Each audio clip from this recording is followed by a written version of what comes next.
Sa bawat sulok ng Pilipinas noong panahong mas tahimik ang mga kalsada at mas mabagal ang takbo ng buhay, may dalawang munting pambihirang sisidlan ng tamis na nakaukit sa alaala ng maraming Pilipino. Hindi sila mga laruan, hindi rin mamahaling alahas, kundi malilit na piraso ng tsokolate na naging bahagi ng mga baon sa paaralan, gantimpala sa pagwawalis ng bakuran at alay sa kaibigan o iniibig.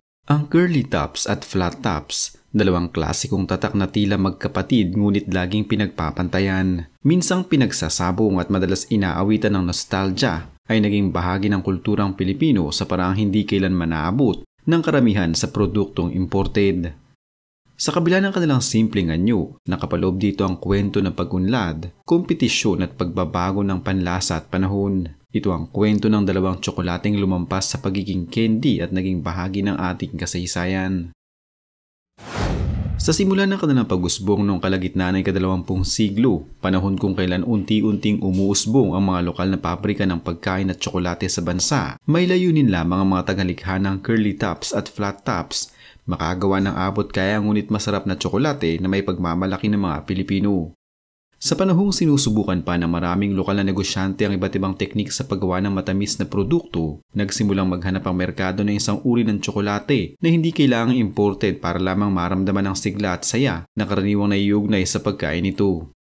Sa ganitong yugto, ipinanganak ang curly tops, ang mas pinong bersyon ng lokal na tsokolate na inilalagay sa maliliit na foil cup, parang panghimagas na may dignidad kahit na maliit nitong sukat. Sa pagbabalangkas ng timpla nito, mas binigyan ng diin ng pagiging creamy, makinis at mas bahagyang lambot na halos natutunaw sa dila.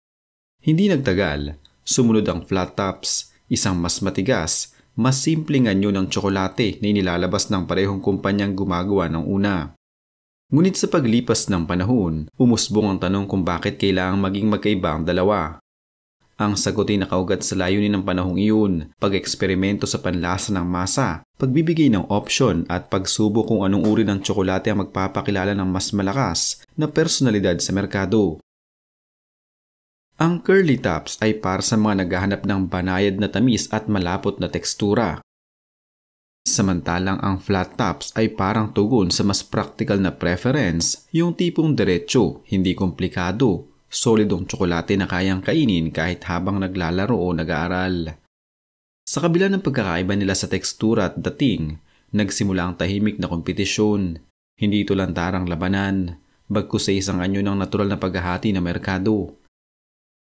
Ang mga batang naghahanap ng kakaibang lambot at gatasang lasa ay lumalapit sa curly tops. Ang mga mas gusto ng simpleng kagat at mas matagal tunawin ay kumakapit sa flat tops.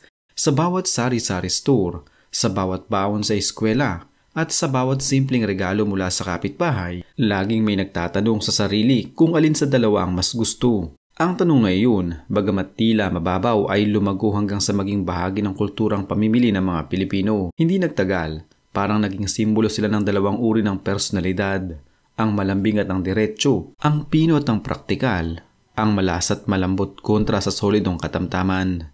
Sa paglipas ng mga taon, lalo na noong dekada 80 at 90, sumikat ang dalawang tsokolate na ito sa antas na halos lahat ng batang Pinoy ay may alaala ng pagbili o pagtanggap sa kanila. Ang curly tops ay madalas laman ng regalo sa Pasko o debut. Kadalasan nakapaloob sa isang maliit pero magarang kahon. Isang kakaibang karakter sa panahong karamihan ng tsokolate ay nakabalot lamang sa simpleng plastik.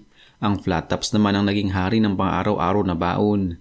Isang piraso para pagtawid gutom, 3 para sa masabing espesyal ang araw. Maraming guro ang nagbibigay nito bilang gantimpala at maraming magulang ang pinapawi ang pagod sa trabaho sa pamamagitan ng ilang piraso lamang. Subalit hindi naging perpekto ang kanilang paglalakbay. Habang tumatagal, nagsimulang lumitaw ang usapin tungkol sa pagbabago ng lasa at sa posibilidad na bumaba ang kalidad ng paggawa. Maraming matatandang consumer ang nagsabing iba na ang timpla ng curly tops, tila mas mabigat at mas malayo sa dating lambot na kanilang naaalala. Ang flat tops naman ay iniugnay ng ilan sa pagiging mas matamis kaysa dati at may mga pagkakataon pang napag-uusapan na nagiging mas mabilis itong matunaw sa init. Minsan pa'y may mga aligasyon nagkaroon ng problema sa packaging, hindi dahil mapanganib kundi dahil tila mas manipis ang balot. Isang indikasyon ng pagbabago ng panahon at gastusin sa produksyon. Sa kabila ng mga kontrobersiyang ito, Nanatiling matatag ang dalawang tatak dahil sa lakas ng nostalgia na nakakapit sa kanilang pangalan. Habang umuusad ang modernong panahon at dumarami ang imported chocolate sa merkado, mula sa mga mamahaling brand hanggang sa murang tsokolate galing sa iba't ibang bansa, marami ang nagsimulang magtanong kung may puwang pa ba ang curly tops at flat tops sa mundo kung saan ang mga bata ay may access na sa mas makinis at mas modernong uri ng tamis. Ngunit kahit unti-unti silang nabalot ng ingay ng mga bagong kompetisyon, nanatili pa rin silang buhay at marahil ito ang isa sa pinakakagilagilalas na bahagi ng kanilang kasaysayan. Hindi man sila kasing kinang ng mga imported, may hawak silang kakaibang lakas, ang alaala. Nananatili sila sa mga tindahan hindi bilang pangunahing pagpipilian ng mga bagong henerasyon, kundi bilang paalala ng panahon na mas simple ang lahat. Sa bawat pirasong binabalatan, may biglang sumisibol na mga kwento. Ang batang nag-ipon ng 5 piso para makabili ng isang maliit na kahon, ang estudyanteng nagmano sa lolo para makahingi ng 3 piraso, ang magkakaibigan sa hapon na sabay-sabay kumakain ng tsokolate habang nagkukwento tungkol sa pangarap na maging guro, doktor o pulis. Ngayong mas mabilis na ang pag-ikot ng komersyo at mas agresibo ang advertising ng mga bagong brand, nananatili ang dalawang klasikong tsokolate na ito sa isang tahimik ngunit makabuluhang espasyo. Hindi sila kasing popular gaya ng dati, ngunit may tapat silang merkado na patuloy na kumakapit sa kanilang presensya.